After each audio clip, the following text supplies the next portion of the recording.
हुए तो बंधाकोबीर एही रेसिपी को आपण मैंने आगुरी केबे भी बनई नथिबे। शीत दिनिया बंधाकोबी सरिबा पूर्वरु ए रेसिपी को गोटे थर ट्राई करंतु। पखाड़ भात, गरम भात, रोटी जोथिरे भी खाबे भारी स्वाद लागिबो। नमस्कार, चलंतु आज तैयारी करबा बंधाकोबी पत्र रे गोटे नुआ रेसिपी जोटा कि समस्ते खाइबा पई बहुत पसंद करिवे। ताहले चलंतु आजर ए रेसिपी को आरंभ करबा। एठी देखंतु गोटे फ्रेश बंधाकोबीर जो ऊपर पत्र थाए सेतिर मु किछिटा कणिया पत्र बाछि कि नेछि। बेसी बुढ़ा पत्र नेबेनी, खाइबा पई भलो लागिबनी। तो एमती टिके कणिया कणिया पत्र देखिकी नेबे। किछि जण कौन करंती ना ए पत्र सबको फोपाड़ी देथांती। ए रेसिपी को गोटे थर ट्राई करंतु। आपण माने केबे भी ए पत्र को फोपाड़ीबेनी। तो एठी मु 6टा खंडे पत्र नेछि, आपण माने एठी पत्र कम बेसी करि परिबे। पत्र को मु भलो भाबरे धोई नेथिली, ता धोइबा दरकार नै। एबे जिबा नेक्स्ट प्रोसेस को। एबे कोन करबा ना बंधाकोबी पत्र रे जो ऊपर पटे टाण अंशटा थाए एठी आपण माने मु देखुछि देखंतु ताको एमती छुरी किंबा पनिकी सहायता रे काटिकी बाहर कर देबे। एटा रहिले कोन बना आमे जो रेसिपी बनेबा से ठीक से बनि परिबनी। सेति प्रथम ताको काटी केमती बाहर करनेबे। एबे कौन करबा ना सेम प्रोसेस रे सब जाक पत्र रो एमती टाण अंश को काटिकी बाहर करदबा। किछि समय पर देखंतु सब जाक पत्र रो एमती टाण अंश को मु काटिकी बाहर करनेली। एबे आमे पत्र को साइड रे रखिबा, जीवा नेक्स्ट प्रोसेस को। एबे आमे गोटे मिक्सिंग बाउल टे नबा, सेथिरे देबा 2 बड़ चम्मच बेसन, स्वाद अनुसार लूण, तापरे पकेबा आधा चम्मच रो टिके कम हळदी गुंड, आधा चम्मच लंका गुंड, आधा चम्मच करी पाउडर। एतिक जिनस को देदेबा। तापरे आधा कप पानी देकी बेसन को एटी आमे भलो भाबरे गोळेई नबा। बेसन रो बैटर को गोळेला को प्रथम रो अधिका पानी बिल्कुल भी देबेनी, नहले बेसन रो बैटरटा कोन बना पतला हेजबो। तो अल्प पानी पकेकी प्रथमे गोळेबे, तापरे पानी दरकार हेले आउ टिके पानी देकी बेसन को गोळेबे।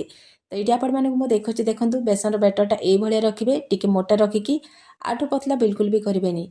तो एटी देखंतु हमर बेसन रेडी हेगला। एबे जिबा नेक्स्ट प्रोसेस को। एबे कोन करबा ना आमे जो बंधाकोबी रो पत्र को रखिथिले ए पत्र सब को नै आसीबा। गोटे पत्र को गोटे थाली उपरे रखिकी ताकू भलो भाबरे टिके साइज करनबा। पत्र को भलो भाबरे साइज कर सारला परे एबे कोन करबा ना जो बेसन रो बैटर बनैथिले सेतिरो 2 चम्मच खंडे नेकी पत्र रो एमती चारिपटे लगेनबा। बेसी मोटा करी लगेबनी, टिके पतला करिकी लगेथेबे। तो देखंतु पत्र रो चारिपटे बेसन को मु लगे नेछि। एबे कोन करबा ना आ गोटे पत्र नबा। ए पत्र को कोन करबा ना ए बेसन लगे की रखितबा पत्र उपरे एमती रखिदबा। तापरे पुणी 2 चम्मच बेसन आनिकी सेम प्रोसेस रे पत्र रो चारिपटे बेसन को एमती लगेनबा। एही भली भाबे कोन करबा ना 3टा खंडे पत्र रे बेसन सब को एमती लगेनबा। 3टा रो अधिका पत्र बिल्कुल भी नेबेनी, नहले सिजिबा पई टाइम लागिबो। तो एटी 3टा पत्र रे बेसन सब को मु लगे नेछि। एबे कोन करबा ना पत्र को टिके साइज करदबा। तापरे ताको टिके एमती बुलेकी गोटे रोल रो शेप देदबा।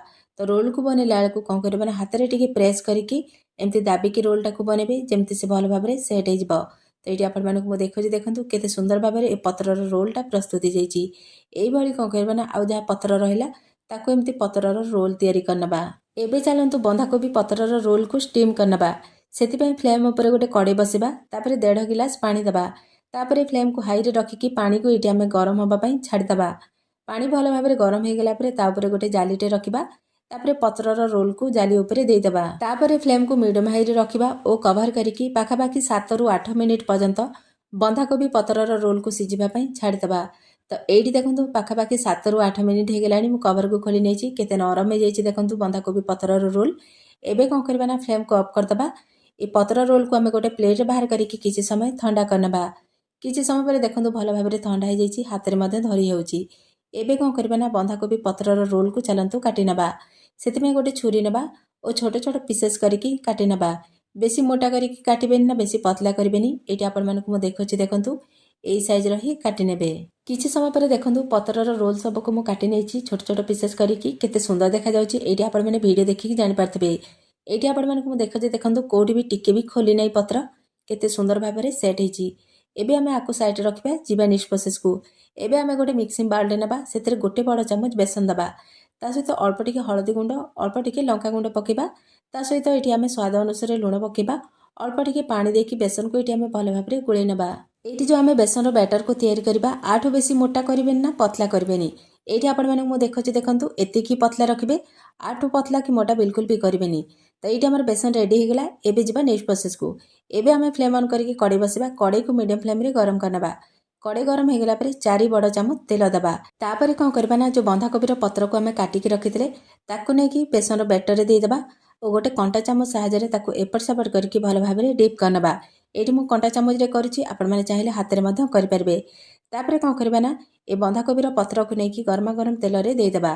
कड़े रे जेतिकी धरिबो सेतिकी देबे, अत्यधिक बिल्कुल भी देबेनी।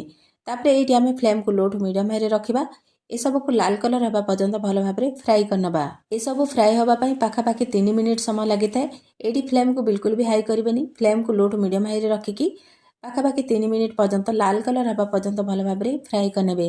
तो ये देखो पाखापाखि 2 मिनिट होगा टिके लाल कलर ही आसला। आउ गोटे मिनिट पर्यंत आपको एमती उल्टे पलटेकी टिके लाल कलर होगा पर्यंत फ्राए करनबा। तो ये देखो पाखापाखि 3 मिनिट होगा भल भाव में फ्राए हो। एबे कौन करबा ना ए सब को आम गोटे प्लेट रे बाहर करनबा। यहाँ को आपण मैंने बंधाकोबीर बरा कही पारे। ए बंधाकोबीर बरा सबको आपण मैंने एमती खाई पारे, पखाड़ भात सहित खाई पारे, बहुत बढ़िया लगे। ये आपण मैंने देखुची देखूँ ए बंधाकोबीर बरा केते सुंदर देखा जाउची। एबे चलतु ए बंधाकोबीर बरा को आउटे स्वादिया बनाबा ए गोटे मसला दबा। से फ्लेम ऑन करके कड़े बसवा। जो कड़े बंधाकोबीर बरा को फ्राए करी से अल्प टिके तेल थिला। आ गोटे चामच तेल देकी तेल को मीडियम फ्लेम रे गरम करनबा। तापर अध चामच जीरा पकेकी जीरा को भल भाव में फुटे नबा। जीरा भल भाव में फुटीगला गोटे बड़ साइज कटा होता पियाज दबा। फ्लेम को लो टू मीडियम हाई रखिकी पियाज को लाल कलर होगा पर्यंत भल भाव में भाजी नबा। किछि समय पर देखो पियाज भल भाव में लाल कलर होगी भाजी गलानी। एबे कौन करबा ना एथिरे आमे 2 बड़ चामच अदा रसुण पेस्ट पकेबा। ता सहित ये पकईदेबा अध चामच रु टिके कम हलदी गुंड, अध चामच लंका गुंड, अध चामच ये जीरा पाउडर, ता सहित गोटे बड़ साइज कटा होता टमाटो पकेबा। तापर सबको भल भाव में गोले नबा। तापर कवर करके लो टू मीडियम फ्लेम रे 4 ରୁ 5 मिनिट पर्यंत मसला को भल भाव में कषि होगापाई छाड़देबा। मझिरे मझिरे कवर करके टिके गोली नौथिबे। तो ये देखो पाखापाखि 4 ରୁ 5 मिनिट होगा मसला भल भाव में कषि होगा। एबे कौन करबा ना अध गिना खंडे पानी देबा, स्वाद अनुसार लुण पकेबा। तापर टिके भल भाव में गोलेकी हाई फ्लेम रे कौन करबा ना मसला को भल भाव में फुटीबापाई छाड़देबा। हाई फ्लेम रे देखो भल भाव में फुटी आसिलानी। ए स्टेज रे कौन करबा ना आमे जो भाजिके रखिथिले बंधाकोबीर बरा सबको एथिरे देदेबा। ये आमको झोल रखबार नहीं से अल्प पानी दबा। तापर कौन करबा ना ए सब को भल भाव में उल्टे पलटेकी मसला सहित भल भाव में मिसई नबा।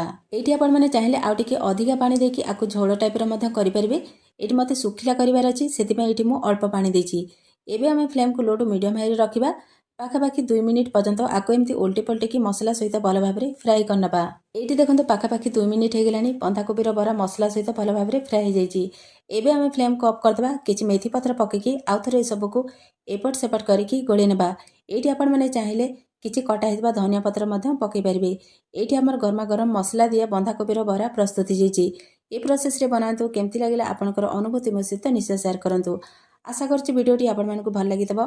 आ गोटे नुआ वीडियो सहित आपण मानक सहित देखाबो। से पर्यंत रहउछि नमस्कार, जय जगन्नाथ।